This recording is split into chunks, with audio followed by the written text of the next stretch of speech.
mình lang pra từng ọt សោហោយយកដែរ អត់ពាក់កណ្ដាលក៏បានដែរ អត់ឲ្យទេអត់ឲ្យទេ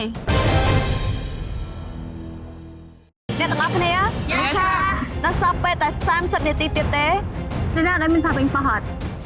ផាពេញប៉ោះអត់ ប៉ះអត់មិនឡើងបាត់ទេ mình lang pra từng ọt សោហោយយកដែរ អត់ពាក់កណ្ដាលក៏បានដែរ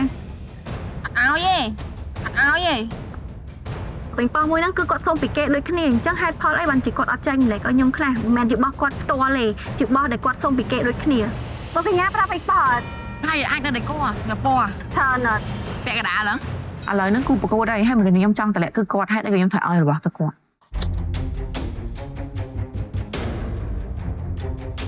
មិនឡើង ចាឆាប់ អុយដែរ ថ្ងៃណាខ្ញុំធ្វើស៊ុបបាញ់ប៉ះជាមួយឆ្អឹងជំនី